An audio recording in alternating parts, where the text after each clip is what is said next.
justamente dentro de esa facilidad dentro del trópico de Cochabamba, se nos viene a la memoria un escenario crudo y complejo a la vez, cuando en principio, para poder contextualizar esto, recordamos que el 1 de noviembre del año pasado, esta turba enardecida de gente ingresa al recinto militar Cacique Maraza y bueno, hace la toma del lugar, ¿no? Y se hace de las armas, ¿no? Del armamento y también se toma como rehenes al personal militar y civil, ¿no?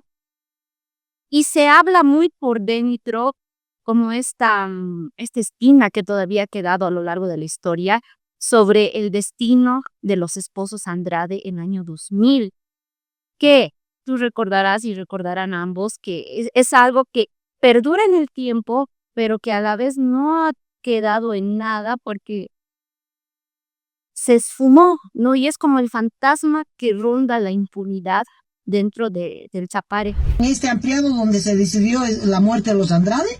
Él presidió la reunión con la Margarita Terán, los más radicales. ¿De qué te ríes? No, no me río. Lo que tú declaras es mentiroso, Evo Morales. Yo te voy a pedir, por favor, devuélveme a mi hermano.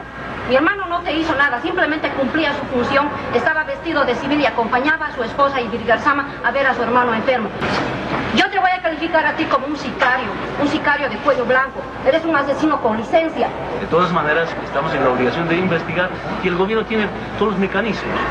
Tú, Robert, no sé si hasta la actualidad sabes en qué ha quedado, porque yo recuerdo que estaban implicadas inclusive las hermanas Terán dentro de esas muertes tan trágicas, ¿no? Y que cuando, por ejemplo, hay algún escenario de conflictividad social dentro del Chapare, siempre la policía o los militares salen huyendo del lugar, ¿no? Por el triste recuerdo del final de los esposos Andrade. Sí, efectivamente, y ahí entramos en materia del tema que has bautizado esta sesión, ¿no, Susana, que es la República Independiente del Chapare. Es una región donde el Estado boliviano no tiene presencia, o la poca presencia que tiene es absolutamente precaria y fugaz. Voy a citar otros ejemplos. La reciente película de Gori Patiño, a mano propia o por mano propia, que está basada en un relato de Roberto Navia, que se llama Las tribus de la Inquisición. Es un relato que cuenta un linchamiento de una familia de la manera más atroz y cruda que te puedes imaginar en el Chapare, y las autoridades policiales, las autoridades judiciales no tienen manera de impedirlo o de investigar o de nada. Sucede lo propio con el tema de los esposos Andrade. Este acontecimiento se supone que ocurre en el año 2000. Se supone que, o sea, lo que se dice es que Evo Morales habría dado la instrucción de que se los asesinara a estos dos pobres policías, que la esposa estaba ahí de visita a su marido, eran tremendamente jóvenes.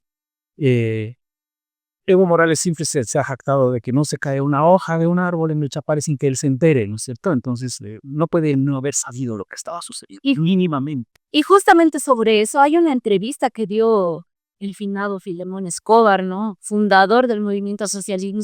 Esta entrevista que la dio en el programa de Amalia Pan, no recuerdo exactamente la fecha, en el que él cuenta que hubo una reunión previa a esta detención de los esposos Andrade, y donde él estaba presente y él como que autoriza que se los tome de rehenes. Ahora, poder ver el final que han tenido es complicado, ¿no? Porque es a ciencia cierta, no sabemos por órdenes de quién, pero de que existe la versión de Filemón Escobar, vuelvo a repetir, una fuente fundamental de la composición del movimiento al socialismo, pues son declaraciones muy fuertes.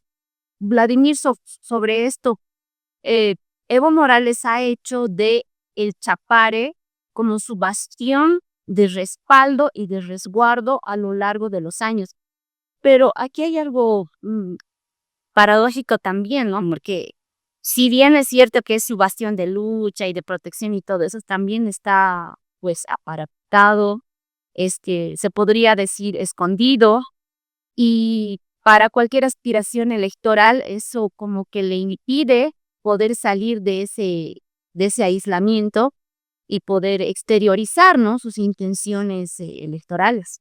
Sí, es como en táctica militar, un castillo puede ser un buen centro de resguardo y de protección, pero al mismo tiempo puede ser un lugar que se convierta en una tumba inaccesible, ¿no? No pueden entrar, pero tú tampoco salir. Sí.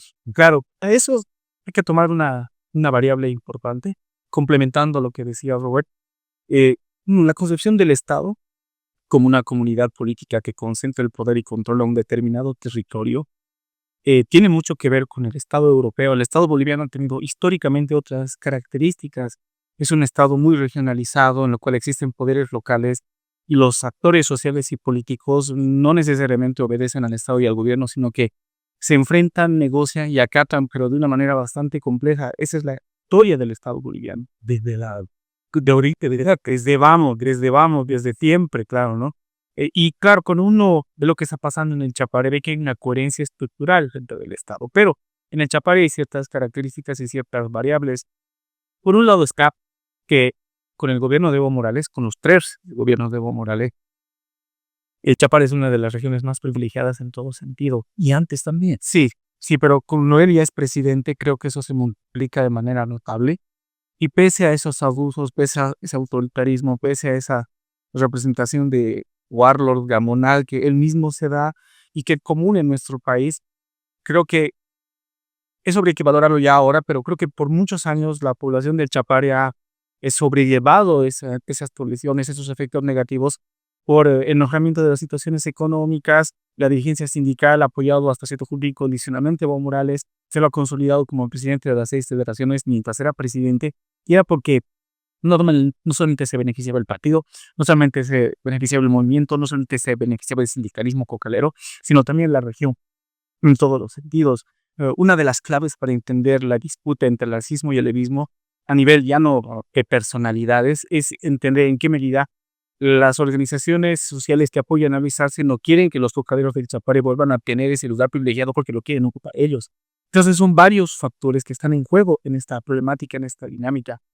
Y sí, sin lugar a dudas, ya desde las épocas de la UOMPAR y la DEA, aún estando con desventaja de recursos, con desventaja en la medida de poder insertarse en la opinión pública a través de cierta presencia en los medios, el movimiento cocalero, no solamente Morales, el movimiento cocalero daba señales del control del territorio, ¿no es cierto?, de gestión de los recursos, de establecer mecanismos disciplinarios con la población, y era algo que no solamente era una imposición, sino que también la población acataba hasta cierto punto. Esa es una de las razones por las cuales Eduardo del Castillo lo está pensando 5 o 6 veces antes de ingresar. Para evitar esa orden de aprehensión. O sea, las ganas no le faltan y quizá ya está diseñando el plan, ya lo están ejecutando sin que nos enteremos, pero es algo que es una variable a tomar en cuenta, ¿no? Sí que, bueno, con muchas creces, ¿no? Podría denotar muchas bajas, ¿no? Y también es importante tener en cuenta que el Chapare ha tenido a lo largo de estos 20 años representación histórica dentro de la Asamblea Legislativa. Y una de las representaciones quizás más importantes es la de Andrónico Rodríguez. Andrónico Rodríguez proviene justamente de ese sindicalismo, ¿no?, cocalero, que ha crecido dentro de las filas del MAS y que, bueno, actualmente está, ¿no?, en una representación tan máxima, ¿no?, dentro de la asamblea. Pero ahora que estamos en un momento preelectoral, porque todavía no se han perfilado claramente quiénes van a ser los aspirantes a las candidaturas presidenciales, ¿qué papel juega en todo esto el Chapare? ¿Qué papel va a jugar dentro de este proceso preelectoral? Pues me parece que es una situación bastante complicada porque me parece que están saliendo a la contienda electoral habiendo sido acostumbrados por muchos años, 3 lustros, a tener el apoyo logístico, institucional y económico del Estado, tanto el nivel central como el nivel local. Y bajo estas circunstancias, considerando la pelea interna, el quiebre interno del MAS, están partiendo en desventaja, ¿no? Es como alguien que siempre jugaba de local y ahora te toca jugar de visitante, ese va a noquear precisamente ese cambio. Por otro lado, yo creo que hay que tener mucha prudencia al interpretar las últimas declaraciones de Andrónico, porque el lacismo está jugando a tergiversar ese tipo de mensajes. Es política, ¿no es cierto? Pero me parece que también existen voces minoritarias todavía que están, Evo Morales y su entorno se está esforzando por sofocar, por minimizarlas o por ocultarlas o por silenciarlas si es necesario, que están considerando un escenario posible, una especie de escenario B, escenario C, en el cual Evo Morales definitivamente queda inhabilitado. Bajo esas circunstancias, la opción es no participar de las elecciones, renunciar, lo que es improbable a todas luces, o considerar un sustituto para Evo Morales. Creo que en esas reflexiones cobra peso la figura de Andrónico, pese a que Andrónico Rodríguez, obligado, yo creo que más que todo obligado, amedrentado, ha salido ya muchas veces a la palestra a indicar que él es orgánico, que él va a acatar las decisiones, no es que él no quiera, él va a acatar las decisiones de la organización a la que pertenece y de las 6 federaciones, y Evo Morales es el candidato. Ahí se puede leer esa tensión, ¿no es cierto? De yo quisiera, yo podría, pero acato. Pero la base, parece que se da cuenta que el escenario es sumamente adverso. Siempre digo esto cuando hablamos de estos temas. En política no hay imposibles. No es imposible que Evo Morales se postule.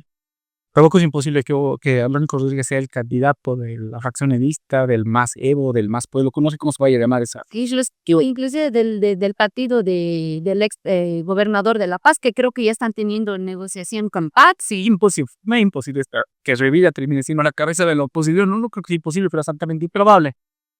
A eso va, ¿no? Las condiciones me parece que son muy adversas por Evo Morales. Tiene muchas cosas en contra, tiene el Tribunal Constitucional en contra, tiene a la policía en contra, tiene el desprestigio en contra. O sea, no es el Evo Morales que era el 2005 ni era el 2019. Y me parece que la base social, su propio entorno sindical se da cuenta de esas desventajas. Entonces, es una situación muy compleja y ahí la figura de Andrónico es fundamental. Andrónico Rodríguez tiene raíces indígenas, raíces cocaleras, pero no es un cocalero como Evo Morales. Evo Morales representa vamos a decirlo así, ese campesinado, ese ser indígena que surge a partir del siglo XXI en el Estado plurinacional, es profesional, más moderado en sus declaraciones, no es un sindicalista, es algo distinto, es un empresario más, tiene un perfil más de empresario. Sí. Está ahí entre lo empresarial, lo profesional, lo sindical, está ahí. Por eso resulta también activo para el propio marxismo, por eso se lo quiere quitar a toda costa a Evo, porque es una figura interesante, ¿no? Que es fuertemente interpelante. Sí. Bueno, y lo siguiente es que Andrónico es muy joven, tiene todavía relativamente poca experiencia política, podríamos decir, traduciendo literalmente del inglés, todavía no es su propio hombre, digamos, ¿no? Está todavía muy bajo la sombra de Evo Morales. Imagínate un liderazgo como el de Evo Morales, que le acaba de decir de dos reyes no entran en la misma silla, ¿no? Por el otro lado, complementando lo que decía Vladi, las otras cosas que está enfrentando también Evo Morales ya ha intentado tomar el pulso un par de veces con este par de marchas que ha enviado, bloqueos que no han quedado. Y no han llegado a nada. O sea, ha intentado flexionar el músculo. Huelgas de hambre, recordemos la huelga de hambre. Entonces no puede. Fuera del Chapare no puede, pero el Chapare todavía está en el centro geográfico del país y no nos olvidaremos que la carretera principal del país pasa por ahí. Un bloqueo secante del Chapare, de la carretera, podría tener consecuencias interesantes con solamente la fuerza del Chapare. Ya no tiene fuerza afuera, digamos, la suficientemente afuera, pero está ahí. Y la otra, una cosa que tiene ventaja, la gran ventaja que tiene Evo Morales para mí, fuera de todo lo que hemos señalado, son desventajas. La gran ventaja de Evo Morales es que el hombre respira, sueña, come, vive en función de la recuperación del poder. Y como dice Vladi, no es imposible que lo terminemos viendo de alguna manera las listas. Hasta no ver yo las listas sin Evo Morales no voy a creer que el hombre no ha podido